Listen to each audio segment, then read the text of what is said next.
감입니다. 감입니까? 네, 사실 감이에요.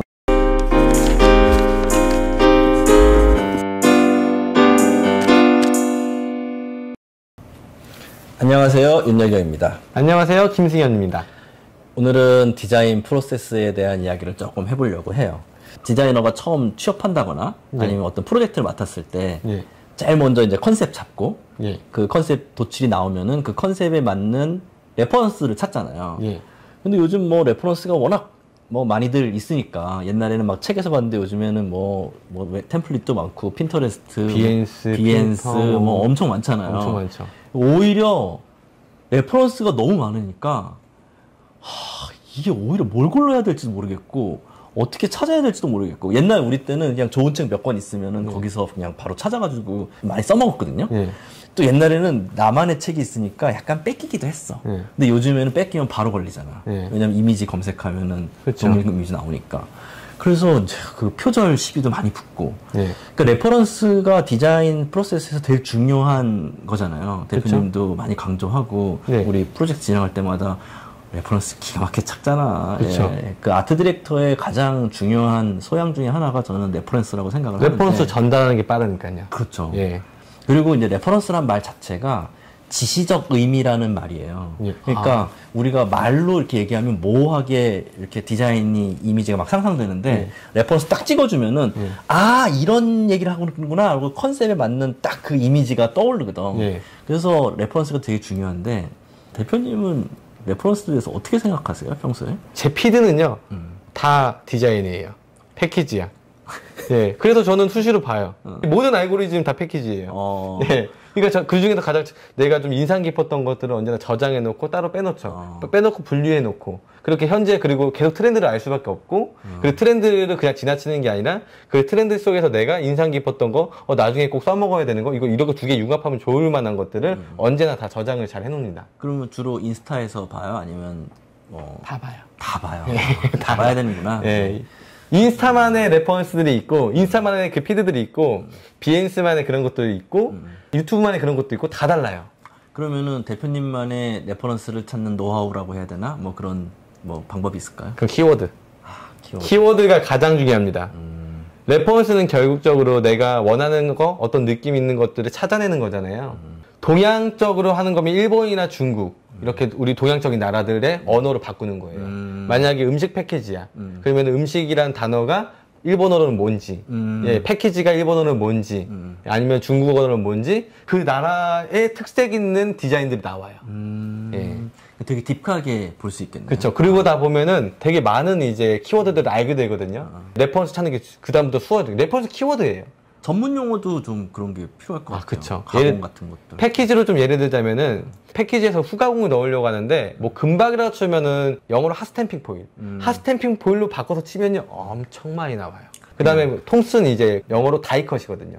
다이컷이라 치면 엄청 또 그 구조나 이런 거에 대한 것들이 엄청 또 많이 나와요. 그러니까 톰슨이라고 치는 것보다는 다이컷이라고 쳐야 되지 제대로 된 레퍼런스를 찾을 수 있는 거예요. 그렇죠. 공통어가 뭔지. 언어네요. 그렇죠. 키워드네요, 진짜. 그런데 사람들이 이제 보통 레퍼런스를 찾아가지고 특히 주니어 디자이너들은 그게 너무 좋아. 그리고 또 뭐 디렉터가 야 이렇게 해 이런 식으로 이제 지시를 줬어. 그러면 보통 막 그거 따라하다가 표절 시비 걸려가지고 레퍼런스를 찾은 디자이너들한테 좀 얘기해주고 싶은 게 있어요. 내가 이미지를 찾았어. 이거 굉장히 딱 내 컨셉에 맞는 이미지야. 그러면 그 이미지를 그대로 뺏기게 되면은 바로 표절이 되죠. 그런데 우리가 그것을 이미지로 그대로 보지 않고 그것을 요소들로 분해해서 보는 시각이 좀 필요한 거예요. 그렇죠. 뭐 타이포그래피라든지 아니면 형태라든지 레이아웃 이런 것들을 이제 분해해서 봐야 되는데 저는 크게 이제 이거를 몇 가지로 분해를 하는데 일단 형태. 의미를 생각하지 말고 형태만 보는 거야. 그래서 형태를 뽑는 거, 그다음 색감, 그리고 질감, 그 다음에 의미를 봐야 돼. 제가 이거 좀 구체적으로 설명을 드리면은 어떻게 분류를 하냐. 아까 대표님이 키워드 언어 얘기하셨을 때 우리가 뭐 주어, 목적어, 뭐 동사 이렇게 분류를 하잖아요. 저도 그런 것처럼 이 디자인 요소들, 디자인 분석해야 되는 요소들에도 분류가 있어야 된다는 생각을 하고 그것을 분류해서 가르쳐요. 근데 제가 이제 레퍼런스에서 형태적으로 크게 분류하는 것들을 조금 나열을 하면은 처음에 사진적 형태가 있고요. 그 다음에 그림, 일러스트로 된 그림적 형태가 있고, 그 다음에 추상적 형태가 있어요. 그리고 문자가 있습니다. 근데 이 문자는 타이포그라피 영역인데, 타이포그라피는 크게 또 두 가지가 있어요. 하나는 판독성이라고 하는데, 아니면 가시성, 그러니까 눈에 확 띄게 하는 큰 글씨들, 이런 것들은 제목 같은 것들을 어떤 폰트로 쓰고 어떻게 배치했는지, 그 다음에 작은 글씨들, 이런 것도 되게 중요하거든요. 이런 것들은 마이크로 타이포그라피라고 해가지고 프리텐다드나 노토산스, 우리가 보통 얘기하는 뭐 산돌 고딕 뭐 이런 거 많이 써가지고 굉장히 가독성 높은, 잘 읽히는, 이렇게 자연스럽게 읽히는 글꼴들을 많이 써요. 그래서 여러분들이 형태를 보실 때도 그냥 형태 이렇게 보시는 것이 아니라 이렇게 사진, 그림, 그 다음에 추상적인 이미지, 그 다음에 문자, 이렇게 분석을 해서 좀 보면 좋고, 레이아웃도 그냥 레이아웃을 그냥 딱 보는 것이 아니라 여러분들이 그리드를 나누면 되게 좋아요. 그리드를 3단으로 이렇게 나눠도 좋고 4단으로 나눠도 좋고, 그러니까 그리드는 나누기 나름인데 그 이미지를 보고 그리드를 할 줄 아는 사람들은 이 몇 단 그리드를 썼는지가 대강 그림이 와요. 그래서 그리드를 쓴 다음에 내가 중요하게 생각하는 것들을 어디에 배치했는지 이런 것들을 좀 볼 필요가 있어요. 이건 좀 그리드 훈련이 좀 필요하기도 합니다. 그 다음에 색감 같은 경우는 저보다는 대표님이 더 많이 보는데, 혹시 색감 보는 대표님만의 노하우가 뭐 있을까요? 감입니다. 감입니까? 네, 사실 감이에요. 그냥 감으로 가요. 감으로 가는 게 뭐 노하우가 있으니까 하는 거죠. 감으로 가고 실제 인쇄 감리 볼 때도 최대한 그 봤을 때 어울리는 색으로.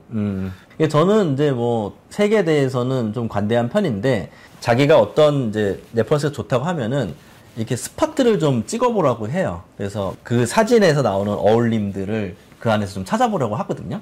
그러니까 보통 이제 레퍼런스로 막 어울리는 색깔들 막 주어지는 것도 있는데, 그런 것도 좋지만 자기가 어떤 굉장히 괜찮은 사진을 찾았어. 그러면은 이제 색깔을 몇 개 찍어가지고 그거를 옆에 놔 보면은 이 색깔들과 이 색깔들이 어울리는지 좀 감을 잡는 연습은 할 수 있습니다. 그리고 색감은 그렇고, 질감 같은 경우는 스타일인데 이거는 좀 디자인 역사를 공부할 필요가 있어요.